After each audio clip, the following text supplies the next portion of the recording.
नमस्कार दोस्तों, स्वागत है आप सभी का सनातन ज्ञान लोक में। आज हम जानेंगे योग की 10 जादुई मुद्रा। इससे पहले अगर आप कुछ नया सीखना और जानना चाहते हैं तो चैनल को सब्सक्राइब जरूर करें। भारतीय इतिहास के प्राचीनतम वैभव की परिकल्पना को तब जोरदार बल मिला जब 1921 में दयाराम साहनी द्वारा हड़प्पा की खुदाई की गई। 2500 ई के लगभग भारत के उत्तरी पश्चिमी भाग से एक ऐसी विकसित सभ्यता का ज्ञान 1921 ई में लोगों के समक्ष हड़प्पा और मोहनजोदड़ो नामक दो केंद्रों की खुदाई से आना आरंभ हुआ, जिसकी तुलना में तत्कालीन विश्व की प्राचीनतम अन्य सभ्यताएं अपने विकास के क्रम में बहुत पीछे छूट जाती हैं। इस सभ्यता के ज्ञान से भारतीय इतिहास का आद्यैतिहासिक काल बहुत पहले चला जाता है। यह इस देश का गौरव रहा है कि पश्चिमी विश्व जब जंगली सभ्यता के आंचल में ढका था तो एशिया महाद्वीप के इस भारत देश में एक अत्यंत विकासमान सभ्य लोग रहते थे। इनका ज्ञान पुस्तकों से नहीं, उनकी लिखित सामग्रियों से नहीं और न उनके पठनीय लेखों से अपितु वहां की उत्खनित सामग्रियों से प्राप्त होता है। उनकी सभ्यता में धर्म का पक्ष अत्यंत समुन्नत था। एशिया की समकालिक अन्य पुरातन सभ्यताओं मिस्र, बाबुलोनिया आदि में धर्म का वह बहुविधीय स्वरूप हमें नहीं मिलता, न इतना वैज्ञानिक पैठ ही मिलता है जितना हड़प्पा की सभ्यता में। इस सभ्यता का उदय सिंधु नदी की घाटी में होने के कारण इसे सिंधु सभ्यता तथा इसके प्रथम उत्खनित एवं विकसित केंद्र हड़प्पा के नाम पर हड़प्पा सभ्यता एवं आद्यैतिहासिक कालीन होने के कारण आद्यैतिहासिक भारतीय सभ्यता आदि नामों से जानते हैं। इनका विस्तार बलूचिस्तान, सिंध, हरियाणा, गुजरात, पंजाब, राजस्थान, पश्चिमी उत्तर प्रदेश आदि विस्तृत क्षेत्र में था, ऐसा उत्खनन से ज्ञात होता है। इन सभी क्षेत्रों में स्थिति केंद्रों की खुदाई से समान सभ्यता के अवशेष मिलते हैं। अतः इस व्यापक भाग में उस समय हड़प्पा धर्म अवश्य ही पल्लवित रहा होगा। की मूर्ति मानते हैं जो भी हो, या शिव के पशुपति रूप की मूर्ति निर्विवाद लगती है। इसके 3 सिर शिव के त्रिनेत्र के द्योतक हैं तथा 3 सींग शिव के त्रिशूल के प्रतीक स्वरूप है। नर्तक शिव यहाँ से प्राप्त 2 कबंध प्रस्तर मूर्तियां जो पैरों की भाव भंगिमा के कारण नृत्य की स्थिति का बोध कराती हैं, नर्तक शिव की मानी जाती हैं। कुछ इतिहासकारों ने इन्हें नृत्य मुद्रा में ऊर्ध्वलिंगी होने का भी अनुमान लगाया है। 3 योगी शिव यहाँ के एक मुहर पर योग मुद्रा में ध्यान की स्थिति बैठे शिव की आकृति का अंकन है। इसके सामने 2 तथा दोनों बगल में बैठी एक सर्प की आकृति बनी है। 4 बनचारी शिव, शिव का एक रूप बनवासी का भी होता है। यहाँ एक मुहर पर तीरधनुष चलाते हुए एक आकृति मिली है। इसे शिव का बनचारी रूप माना जाता है। लिंग पूजा, बड़े तथा छोटे शिवलिंग यहाँ बहुत से मिले हैं। कुछ के ऊपर छेद हैं, जैसे ये धागा में पिरोकर गले में पहनने के काम आते होंगे। बड़े लिंग चूना पत्थर और छोटे घोंघे के बने हैं। इनकी पूजा विभिन्न समुदायों द्वारा भिन्न भिन्न प्रकार से करने का अनुमान लगाया जा सकता है। उपचार के लिए शिवलिंग का धारण करना टोटका के रूप में मानते होंगे। 2 वैष्णव धर्म। स्पष्ट से तो नहीं कहा जा सकता है कि हड़प्पावासी वैष्णव धर्म को मानते थे, क्योंकि विष्णु या उनके अवतारों की मूर्तियां यहाँ नहीं मिली हैं। पर वहां से प्राप्त कुछ मुहरों पर बनी स्वस्तिक की आकृति तथा सूर्य का चिन्ह इस बात का द्योतक है कि पीछे वैष्णव संप्रदाय के विकास के साथ जुड़ने वाले ये प्रतीक बीज रूप में जुड़े थे। अथ वैष्णव संप्रदाय वहां अस्तित्व में भले ही विकसित रूप में न आया हो, पर इसका बीजारोपण इस समय हो चुका था, इस बात से इनकार नहीं किया जा सकता। 2 शाक्य संप्रदाय। शक्ति पूजा प्राची विश्व की प्रायः सभी सभ्यताओं में होती रही है, तभी शक्ति को आदिशक्ति माना जाता है। सिंधु घाटी से भी देवी की उपासना के चिन्ह प्राप्त होते हैं। सिंधु सभ्यता में एक मुहर पर अंकित एक स्त्री की नाभि से निकला हुआ कमलनाल दिखाया गया है। यह उत्पादन एवं उर्वरता का बोधक होता है। शक्ति की उपासना पृथ्वी पूजा से जुड़ी है। वहीं से मातृदेवी की उपासना का प्रारंभ माना जाता है। यहाँ इन सभी का संबंध पृथ्वी देवी से और पौधों का संबंध उर्वरता तथा सृजनशीलता से जोड़ा जा सकता है। इसी प्रकार की एक मूर्ति प्राप्त हुई है जिसमें देवी पालथी मारे बैठी है और उनके दोनों ओर पुजारी भी बैठे हैं तथा इसके सिर पर एक पीपल का वृक्ष उगा है। इसको भी उत्पादकता का ही प्रतीक माना जा सकता है। इसके अतिरिक्त बड़ी संख्या में मातृदेवियों की मूर्तियों का यहाँ मिलना द्योतक है कि ये लोग देवी के उपासक थे। इनकी देवियां अविवाहित कन्याएं होती थीं क्योंकि उनके स्तन सामान्य उभार के तथा गोल और अविकसित दिखते हैं।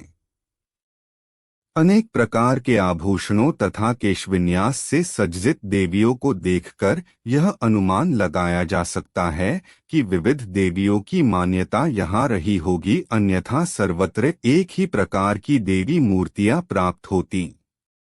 एक बात और ज्ञात होती है कि ये प्रकृति को मातृदेवी के रूप में मानते थे, तभी देवियों के साथ प्रकृति अवयव यहाँ जुड़ा मिला है। प्रकृति के ही सहारे जीव का पोषण होता है, संभवतः ऐसा इनका विश्वास था। चलन मिलता है।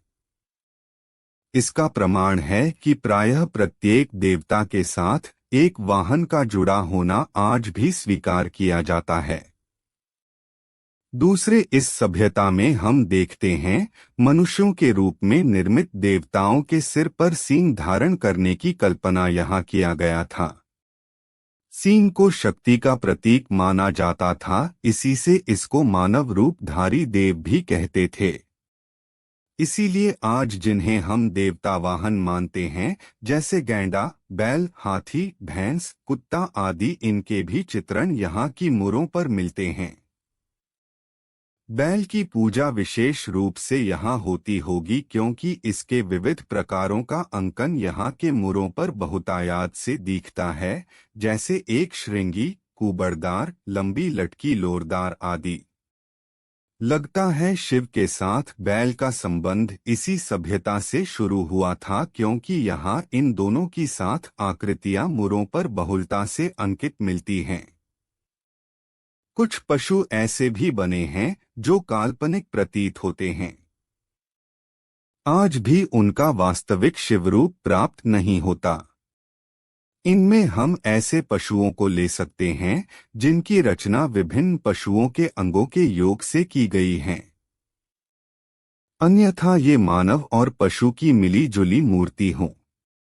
एक ठिकड़े पर मानव सिर से युक्त बकरे की आकृति है। एक पर ऐसा पशु है जिसका सिर गैंडे का, पीठ किसी दूसरी पशु की, पूंछ किसी अन्य पशु की है। कुछ पशुओं की ऐसी आकृतियां यहाँ बनी हैं जिनके सामने नाद बना है और वे उसमें से कुछ खाते हुए दिखते हैं। कितने पशुओं की खोपड़ी धूपदानी की तरह कटोरानुमा बनी है। इनमें संभवतः पूजा के समय धूप जलाया जाता होगा क्योंकि उनके किनारों पर धुएं के चिन्ह पड़े हैं। लगता है कि पशु पूजन में धूप जलाने का भी प्रचलन था। 5. जैन धर्म। सिंधु घाटी की मूर्तियों में बैल की आकृतियां विशेष रूप से मिलती हैं।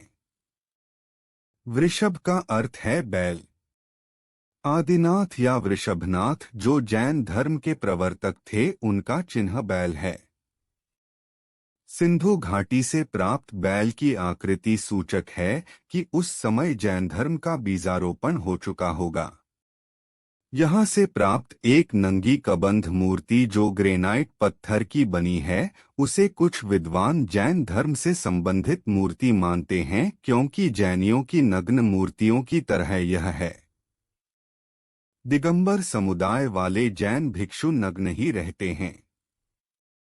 तीसरे, यहाँ की एक मूर्ति को मार्शल ने कार्योत्सर्ग नामक योगासन में खड़ा बतलाया है। इससे लगता है कि योग की क्रिया जो जैनियों में व्यापक थी, यहीं से प्रारंभ हुई। इसलिए भी यह माना जा सकता है कि उक्त मूर्ति का संबंध जैन धर्म से रहा होगा। मान्यता और विश्वास। स्वच्छता इसके ये पुजारी थे। इसी से यहाँ विशाल स्नानागार तथा गर्म स्नानागार बने हैं। ये सामूहिक स्नान के लिए बनाए गए। व्यक्तिगत स्नान के लिए प्रत्येक घर के आंगन में स्नानगृह होता था। लगता है उत्सवों तथा पर्वों पर आज के पौराणिक धर्म की मान्यता की तरह लोग सामूहिक स्नान करते होंगे, तभी विशाल स्नान घर की आवश्यकता पड़ी होगी। मृतक संस्कार, मृतक क्रिया में इनका विश्वास था।